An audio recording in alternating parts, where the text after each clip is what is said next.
우리 다 함께 사도신경으로 우리 신앙을 고백하시겠습니다. 전능하사 천지를 만드신 하나님 아버지를 내가 믿사오며 그 외아들 우리 주 예수 그리스도를 믿사오니 이는 성령으로 잉태하사 동정녀 마리아에게 나시고 본디오 빌라도에게 고난을 받으사 십자가에 못 박혀 죽으시고 장사한 지 사흘 만에 죽은 자 가운데서 다시 살아나시며 하늘에 오르사 전능하신 하나님 우편에 앉아 계시다가 저리로서 산자와 죽은 자를 심판하러 오시리라. 성령을 믿사오며 거룩한 공예와 성도가 서로 교통하는 것과 죄를 사하여 주시는 것과 몸이 다시 사는 것과 영원히 사는 것을 믿사옵나이다. 아멘. 찬송가 218장입니다. 찬송가 218장 함께 찬양하십니다.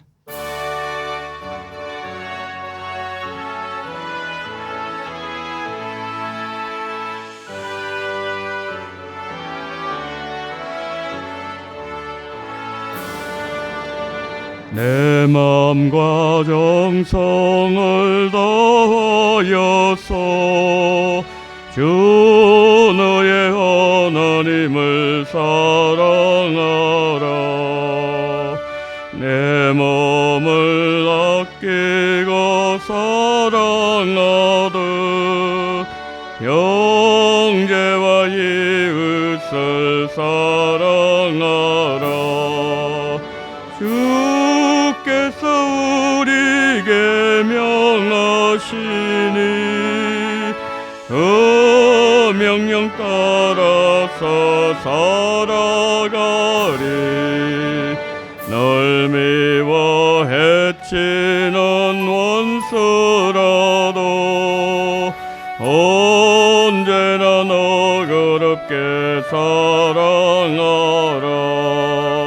널 핍박하는 자 위에서도 신실한 마음으로 복을 빌라. 주께서 우리에게 명하시니 그 명령 따라서 살아가리. 나 항상 주님을 멀리하고 형제를 사랑하지 못하였다. 이러한 죄인을 사랑하사 주께서 몸 버려 죽으셨다. 속죄의 큰 사랑 받으니 뭐 내 생명 다 바쳐 충성하리.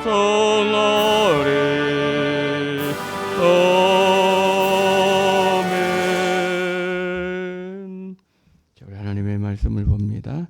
민수기 7장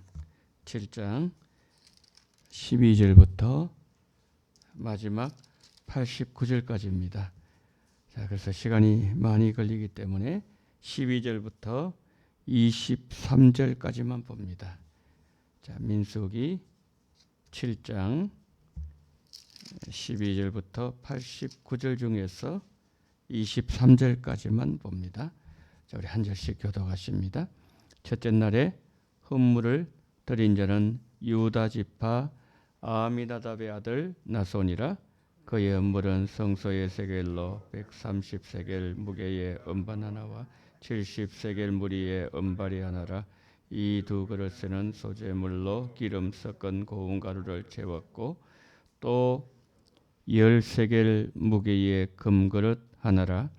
그것에는 향을 채웠고 또 번제물로 수송아지 한 마리와 수량 한 마리와 1년 된 어린 수량 한 마리며 속죄물로 수렴소 한 마리이며 화목제물로 소 2마리와 수량 5마리와 수렴소 5마리와 1년 된 어린 수량 5마리라. 이는 암미나답의 아들 나손의 헌물이었더라. 둘째 날에는 이사갈의 지휘관 스왈의 아들 느다일이 헌물을 드렸으니 그가 드린 헌물도 성소의 세겔로 130세겔 무게의 음반 하나와 70세겔 무게의 은발이 하나라. 이 두 그릇에는 소재물로 기름 섞은 고운 가루를 채웠고 또 10세겔 무게의 금그릇 하나라. 그것에는 향을 채웠고 또 번제물로 수송아지 한 마리와 수양 한 마리와 1년 된 어린 수양 한 마리며 속죄 제물로 수염소 한 마리 함께요. 화목제물로 소 2마리와 수양 5마리와 수염소 5마리와 1년 된 어린 수양 5마리라. 이는 스왈의 아들 느다일의 헌물이더라. 아멘.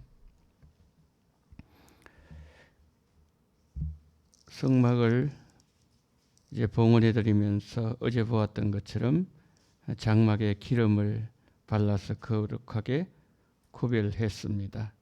그리고 그 지파의 지휘관들 이들이 헌물을 드린 그 내용이 나오죠.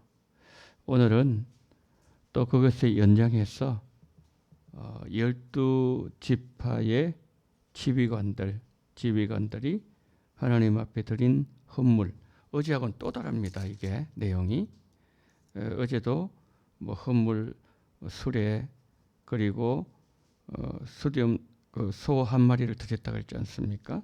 그랬는데 이것은 오늘 또 다른 이제 그런 드린 내용인데요.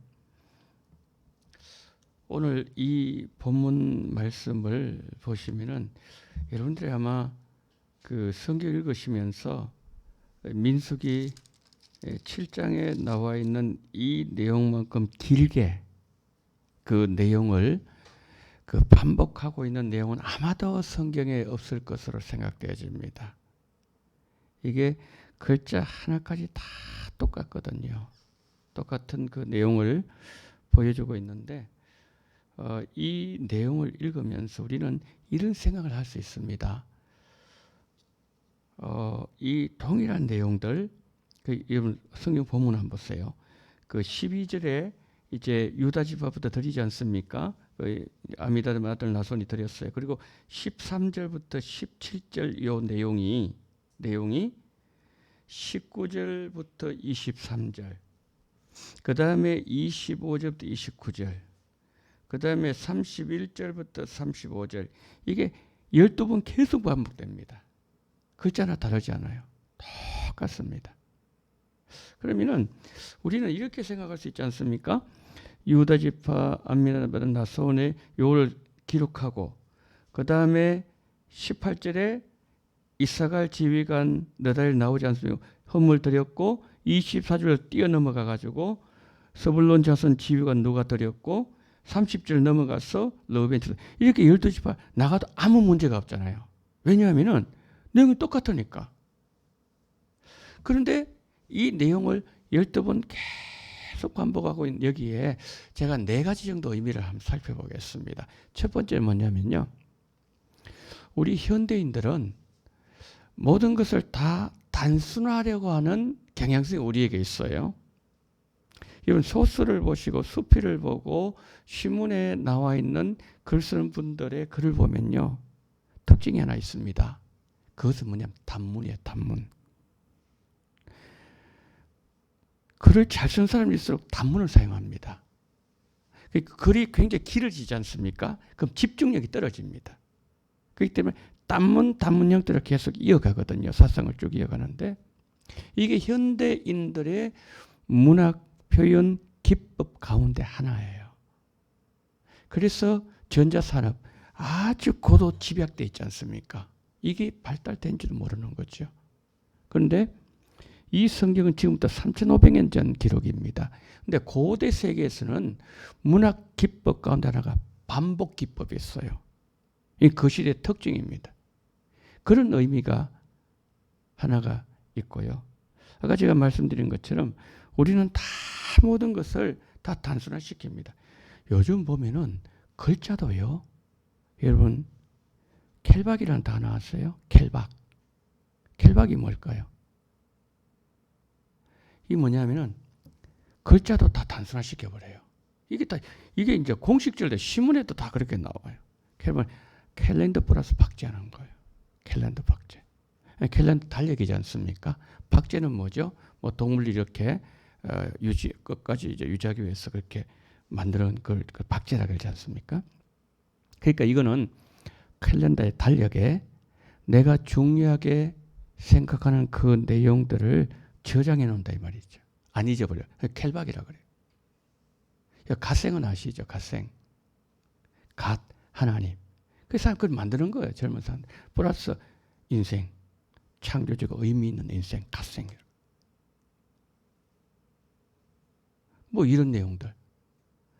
그러니까 보게 되면은 우리가 그걸 따라가지 못할 정도로 이 모든 것을 다 단순화시킨다. 그런데 고대 사람들이 이거 볼 때는 이게 굉장히 이건 자연스러운 거예요.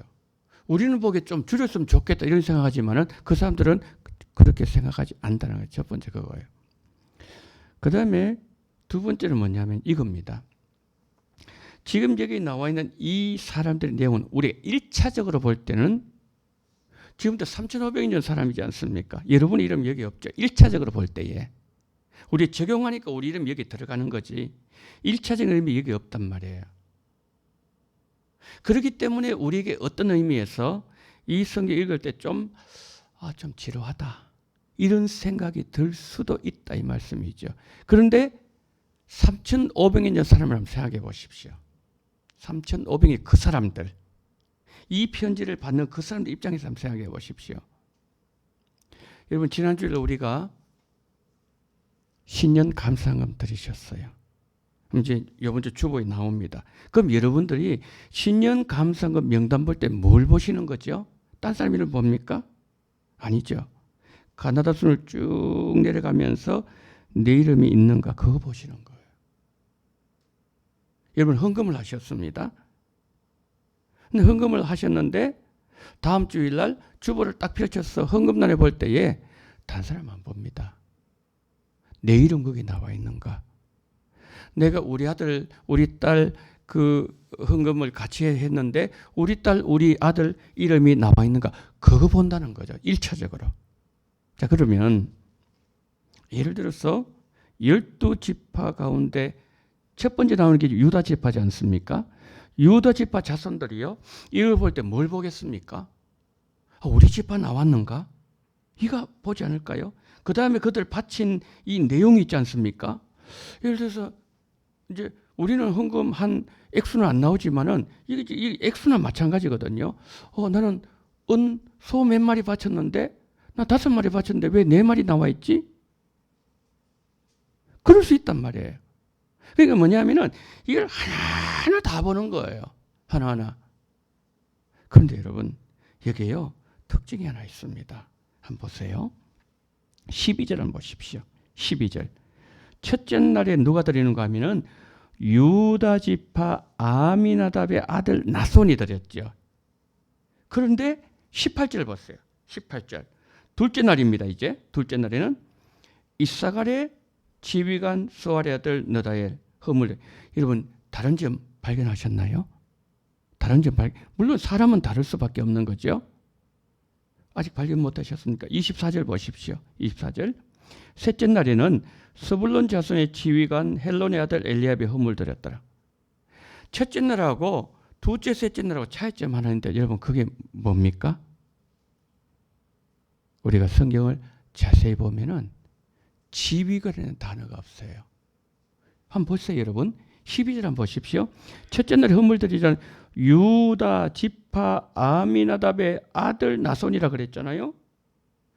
그런데 아까 우리 봤던 건 18절에 이사갈의 지휘관, 24절 스불론 자손의 지휘관, 30절 르우벤 자손의 지휘관, 36절 시므온 자손의 지휘관. 전부 다 지휘관 다 돼 있었는데 유다 지파만 지휘관의 단어가 없어요. 그러면 유다 지파 분명히 여기는 어떤 의미가 있었을 거예요. 의미가 분명히 있었을 겁니다. 그럼 지휘관 따로 있다는 거죠. 그러면 지휘관이 따로 있었는데 지금 여기 유다 지파 아미나답의 아들 나손이라는 사람이 바쳤을 때는 유다 지파들의 입장에서 볼 때는 의미가 있는 거죠. 성경은 그것을 밝히고 있지 않지만은 그렇잖아요. 우리 나손이 바쳤는데 지휘관 이름 혹시 나왔나? 이래가지고 볼 거 아니겠어요?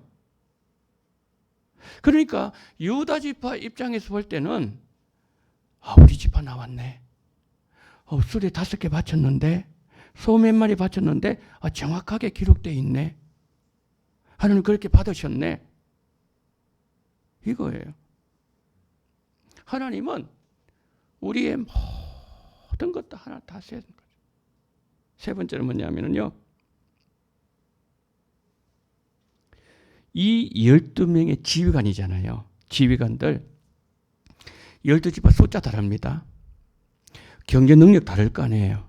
그런데 아까 말씀드린 다 똑같이 지휘관 다 똑같이 예를 들면은 수렴 3마리, 그 다음에 화목제물 소 2마리, 수량 5마리, 수령소 5마리, 일년대 수량 5마리, 그 다음에 음반 하나, 이게 다 똑같잖아요.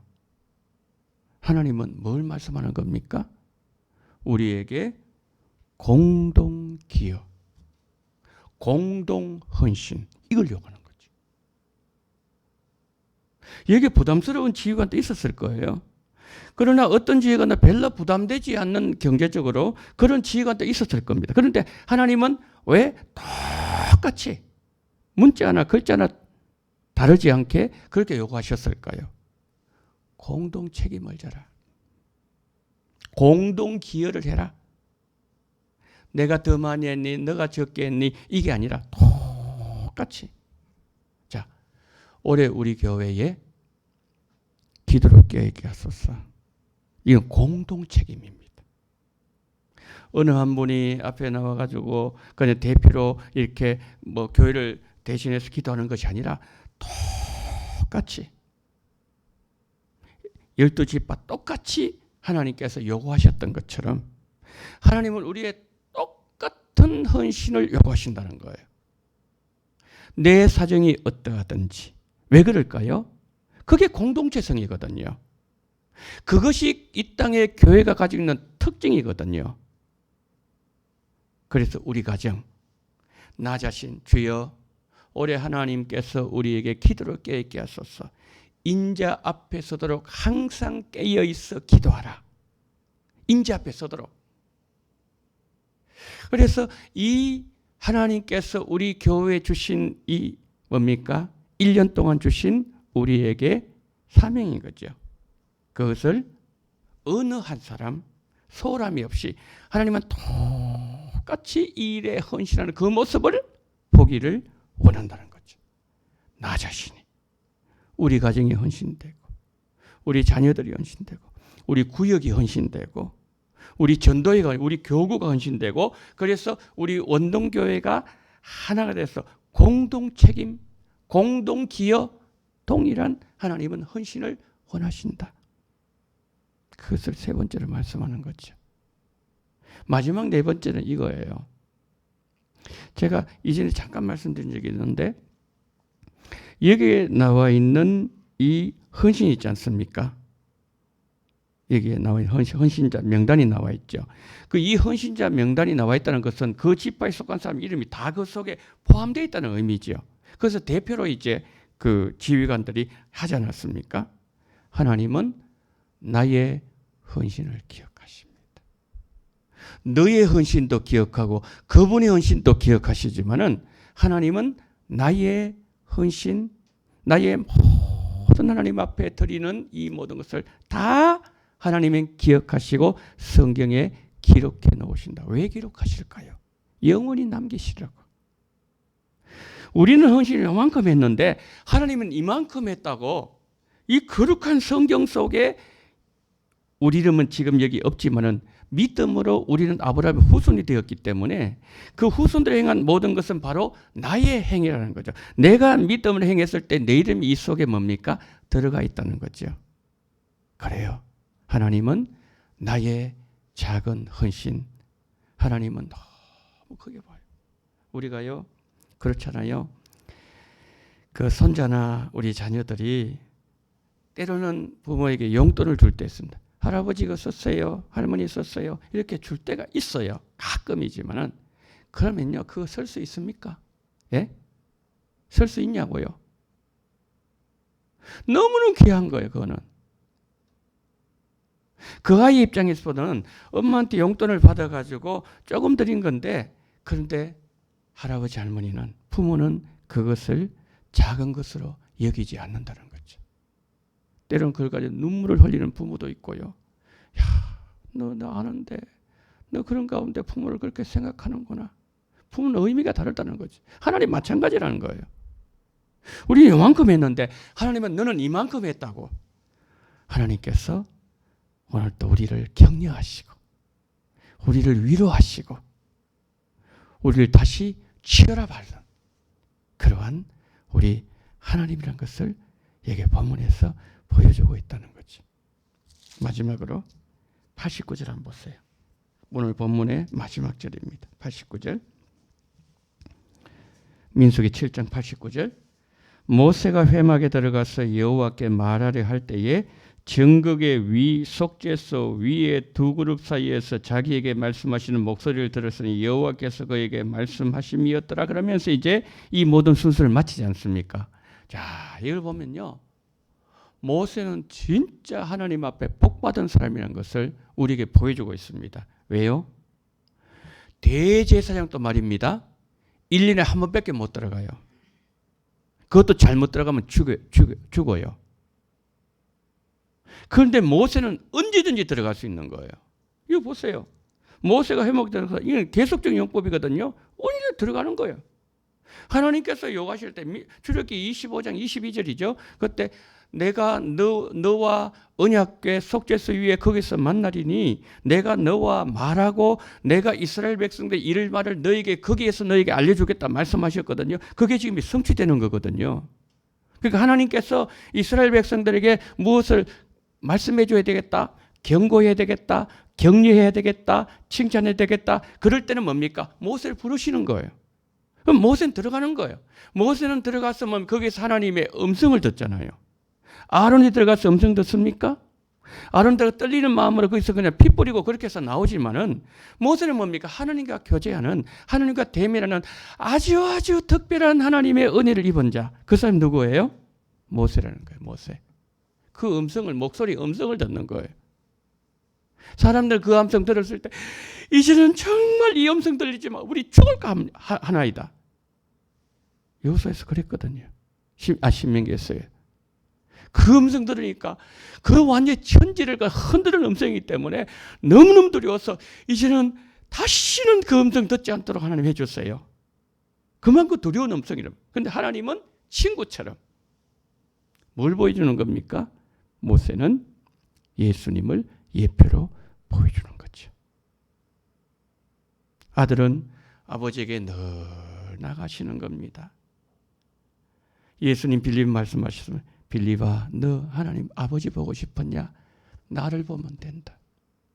예수님은 아버지를 보여주셨고 아버지의 비전과 아버지의 계획과 아버지의 생각과 우리를 향한 하나님 아버지의 모든 것을 예수님을 통해서 보여주셨다는 거죠. 오늘 또 우리가 예수님을 통해서 하나님의 은혜와 복이 우리에게 내려오고 그 예수님 우리가 믿을 수 있다는 사실. 이슬람들은 하나의 선지자로 여기지만은 다른 종파에서도 다른 천주교나 이런 데서도 그렇게 예수님을 성경적으로 그렇게 생각하지 않지만은 그러나 예수님은 그런 분이 아니에요. 예수님은 하나님의 복이 내려오고 십자가를 통해서 모든 하나님의 계획이 전달되어지는 그 예수님, 오늘 또 우리가 예수님 이름을 기도할 수 있다는 것, 그 예수님을 찬양할 수 있다는 것, 이것은 얼마나 크신 복을 우리에게 붓고 계시는가, 그것을 우리에게 보여주고 있다는 거죠. 여러분, 하나님은 우리를 사랑하십니다. 오늘 이 네 가지 제가 말씀드린 내용, 그리고 결론적으로 그 예수님을 보여주는 모세를 통해서 이를 보면서 오늘 또 예수님께 더 감사하고, 왜? 예수님 통해서 모든 하나님과의 관계 회복, 복이 예수님 통해서 내려오기 때문에 그렇다는 거죠. 오늘도 그 예수님 잘 따라가시고 잘 믿으시고 그리고 주님께 영광 돌리는 우리 성도님들 꼭 되시기를 예수님 이름으로 축복합니다. 기도하겠습니다. 두 가지 기도 제목 가지고 기도합니다. 첫 번째 기도하실 때 이번 주일에는 전도 대상자 작정이 있습니다. 주여 전도 대상자 누구를 전도해야 됩니까? 하나님 아버지 전도 대상자를 허락하시고 나에게 영혼을 허락하여 주시옵소서. 첫 번째 여러분 기도해 주시고 두 번째 온 교회가 기도로 깨어나는 교회가 되게 하시고 내가 깨어나게 하시고 우리 가정을 깨워주시고 우리 구역과 교구를 깨워주시어서 온 교회가 기도의 영성을 회복하게 하시고 인자 앞에 서도록 항상 깨어있는 교회가 되어지게 하여 주시옵소서. 기도하시겠습니다. 사랑이 많으신